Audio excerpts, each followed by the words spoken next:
മഞ്ഞുപാടുകൾക്കിടയിൽപ്പെട്ട് സമയം പോലും മരവിച്ച ഒരു പ്രദേശം. കാനഡയിലെ നുനാവറ്റിലെ കിവലിക് മേഖല. അവിടെ അങ്കിഗുനി തടാകത്തിൻ്റെ തീരത്ത് കഠിനമായ ആർട്ടിക് പരിസ്ഥിതിയോട് മല്ലിട്ട് മത്സ്യബന്ധനം ഉപജീവനമാക്കിയ ഏകദേശം 25 പേർ മാത്രമുള്ള ഒരു ഗ്രാമം.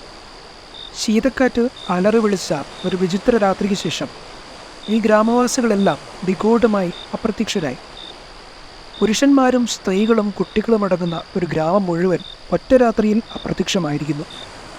ഏറ്റവും അത്ഭുതം, അവിടെ മരണമടഞ്ഞവരുടെ ശരീരാവശിഷ്ടങ്ങൾ പോലും സിമിത്തേരിക്കുള്ളിൽ ഉണ്ടായിരുന്നില്ല എന്നുള്ളതാണ്. ചൂട് നിലനിർത്താൻ സ്ഥാപിച്ച ചൂളകളിൽ നിന്ന് പുക അപ്പോഴും ഉയരുന്നുണ്ടായിരുന്നു. പാകം ചെയ്ത ഭക്ഷണം കഴിക്കാതെ മേശപ്പുറത്തിരിക്കുകയായിരുന്നു. ധരിച്ചിരുന്ന വസ്ത്രങ്ങൾ വീടുകളിൽ ചിതറിക്കിടക്കുന്നു. ഭയാനകമായ ശൂന്യത. അങ്കിക്കുനിയുടെ ആത്മാവ് തന്നെ ആരോ അപഹരിച്ചതുപോലെ. നിരവധി കിംവദന്തികൾ പിന്നീട് പ്രചരിച്ചു. കാൽപ്പാടുകളൊന്നും മഞ്ഞിൽ അടയാളപ്പെടുത്തിയില്ല. വിജനമായ ഗ്രാമത്തിൽ ഒരു ശബ്ദവും പ്രതിധ്വനിച്ചില്ല. നിരവധി അന്വേഷണങ്ങൾ, പക്ഷേ ഉത്തരങ്ങളൊന്നും ലഭിച്ചില്ല. ഈ കേസ് ഒരു പ്രഹേളികയായി തുടരുന്നു. തലമുറകളിലൂടെ കൈമാറ്റം ചെയ്യപ്പെട്ട ഒരു വേട്ടയാടുന്ന കഥ. യഥാർത്ഥത്തിൽ ഇത്തരമൊരു ഗ്രാമം ഉണ്ടായിരുന്നു എന്ന് പോലും പിന്നീട് തർക്കം വന്ന ആ ഭയാനക സംഭവം എന്തായിരുന്നു?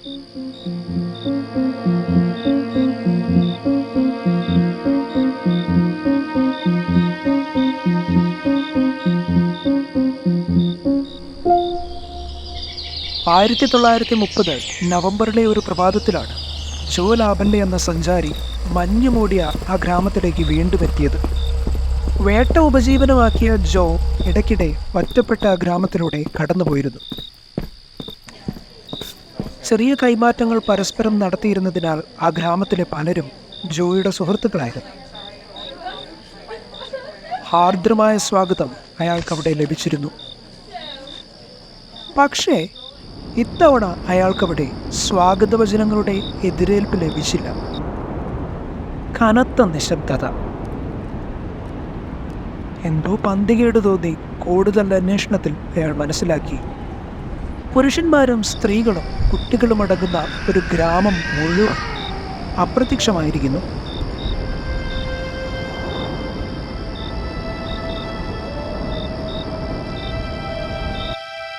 മരിച്ചവരെ പോലും ശവക്കുഴികളിൽ നിന്ന് കാണാതായിരിക്കുന്നു. ജോ അറിയിച്ചതനുസരിച്ച് നോർത്ത് വെസ്റ്റ് മൗണ്ടഡ് പോലീസ് അയാളുമായി ഗ്രാമത്തിലെത്തി അന്വേഷണം നടത്തിയെങ്കിലും ഒന്നും കണ്ടെത്താനായില്ല എന്നും പറയുന്നു. വില പിടിച്ചതെല്ലാം കഴിച്ചുകൊണ്ടിരുന്ന ഭക്ഷണം പോലും ഉപേക്ഷിച്ച് പോകാൻ തക്ക കാരണം എന്താണെന്നതിന് ഒരു സൂചനയും ലഭിച്ചില്ല. അവരുടെ കയാക്കുകൾ അപ്പോഴും കടൽ തീരത്തുണ്ടായിരുന്നു. മറ്റൊരു കാര്യം, അവരുടെ വളർത്തുമൃഗങ്ങളെല്ലാം പട്ടിണി കിടന്നാണ് മരിച്ചത്. എന്തു കാരണത്തിലാണ് ഗ്രാമവാസികളെല്ലാം വസ്ത്രങ്ങളോ ഭക്ഷണമോ ആയുധമോ എടുക്കാതെ ഗ്രാമം വിട്ടത്? എന്തിനാണ് അവർ മരിച്ചവരെ കുഴിച്ചെടുത്തത്? അങ്ങനെയല്ലെങ്കിൽ അവർക്ക് എന്താണ് സംഭവിച്ചത്? കെല്ലാർ തൻ്റെ ലേഖനത്തിൽ 25 പേരുണ്ടായിരുന്ന ഗ്രാമത്തെപ്പറ്റി പറയുകയും ജോ ലാബല്ല അവിടെ കണ്ട ഒരു തുരുമ്പിച്ച പഴയ റൈഫിളിൻ്റെയും കുറച്ച് നായ്ക്കളുടെ ശവശരീരങ്ങളുടെയും ചിത്രങ്ങൾ ഉൾപ്പെടുത്തുകയും ചെയ്തിരുന്നു. അതേസമയം അങ്കിഗുനി തടാകത്തിന് സമീപം അങ്ങനെയൊരു ഗ്രാമം ഉണ്ടായിരുന്നു എന്നതിന് ഒരു തെളിവും നിലവിലില്ല എന്നുള്ളതാണ് യാഥാർത്ഥ്യം. അതേപ്പറ്റി ഇന്നേ വരെ ഒരു പോലീസ് റിപ്പോർട്ടോ മറ്റു റെക്കോർഡുകളോ ഒന്നുമില്ല. അവിടെ ഉണ്ടായിരുന്നതായി പറയപ്പെടുന്ന ഗ്രാമത്തിൻ്റെ ആകാശത്ത് നീല വെളിച്ചം കണ്ടതായി സമീപവാസികൾ പറഞ്ഞതായി ചില ലേഖനങ്ങൾ പറയുന്നു. ഈ ജനതയെ അന്യഗ്രഹ ജീവികൾ തട്ടിക്കൊണ്ടുപോയതാണെന്നും നീലപ്രകാശം അവരുടെ വരവാണെന്നും പലരും വിശ്വസിക്കുന്നു. അങ്ങനെ UFO എഴുത്തുകാർ അവരുടെ പുസ്തകങ്ങളിൽ ഈ ഒരു ഗ്രാമത്തെപ്പറ്റി ധാരാളം വിവരണങ്ങൾ എഴുതാൻ തുടങ്ങി. ശേഷം ഈ കഥ വലിയ രീതിയിൽ പ്രചാരം നേടി. തടാകത്തിൻ്റെ 1000 കിലോമീറ്റർ ചുറ്റളവിൽ ടെലിഗ്രാഫുകൾ ഇല്ലാതിരുന്നിട്ടും ഗ്രാമം അപ്രത്യക്ഷമായത് റിപ്പോർട്ട് ചെയ്യാൻ ജോ ലാബല്ല ഒരു ടെലിഗ്രാഫ് ഉപയോഗിച്ചുവെന്നുള്ള അതിശോക്തികളും ഇത്തരത്തിലുള്ള വിവരണത്തിലുണ്ട്. ജോ ലാബല്ല യഥാർത്ഥ വ്യക്തിയായിരുന്നെങ്കിലും അദ്ദേഹം ഒരു യഥാർത്ഥ ഗ്രാമത്തിലെത്തിയതായി സ്ഥിരീകരണമൊന്നും ഉണ്ടായിട്ടില്ല. കേസുമായി ബന്ധപ്പെട്ട വിവരങ്ങൾക്കായി പലരും മൗണ്ടൻ പോലീസിനെ സമീപിച്ചിട്ടുണ്ടെങ്കിലും അന്വേഷണം നടത്തിയതിന് തെളിവില്ല. ഒരുപക്ഷെ ആരുടെയോ ഭാവനയിൽ വിരിഞ്ഞതായിരിക്കും ഈ കഥ.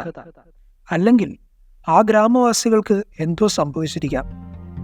എന്തായാലും അന്യഗ്രഹ ജീവി സിദ്ധാന്തക്കാരുടെ പുസ്തകങ്ങളിലും മുഖാമുഖങ്ങളിലും ക്യാമ്പ് ഫയറിലുമൊക്കെ ഈ കഥകൾക്ക് വലിയ പ്രചാരം ലഭിച്ചു.